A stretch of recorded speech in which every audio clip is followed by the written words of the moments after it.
Christianity says that when Adam sinned, that the whole creation is now cursed. And there's a result of that for us as well. We fall as well.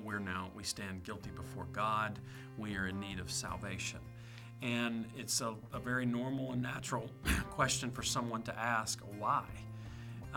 And I think that we have to go back and look at those statements in Genesis 2, verse 16 and 17, and then Romans 3:23 as well. In Genesis chapter 2, it says, don't eat this fruit. The day you do it, you shall surely die.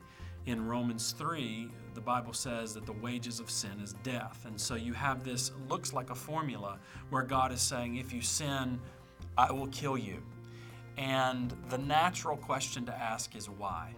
What is the logic or the rationale behind sin and the resulting damnation and destruction that comes to the earth as a result of that? That's the natural question.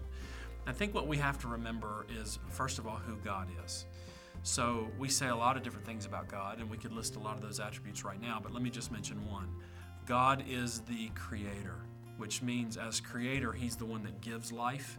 He's the fount of being and the fount of existence. He's the one that brings us into existence and gives us life. Let's just stop right there. What is sin? Sin is, by definition, a turn away from God into something else.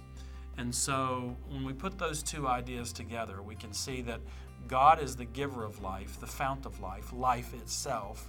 Sin is a turn away from God. Where we were designed to turn to Him, we now turn away from Him, which means in sin, we turn away from God, which is life, which is then a turn into death. So the rationale behind this statement, you eat this fruit, you die, the wages of sin is death, is not just some arbitrary decision on God's part. Oh, I know what I'll do. I'll kill them if they disobey me. No, it's a recognition that I made you. I give you life. Seek me, because in seeking me, you seek life. If you turn from me, you turn out of life and you turn into death.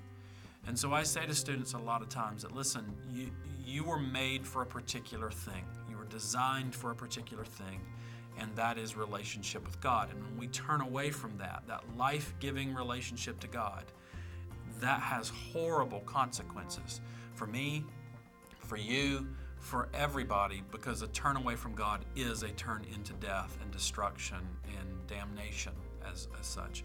And so this doesn't look like to me to be some arbitrary decision that God makes in heaven and eternity past somewhere.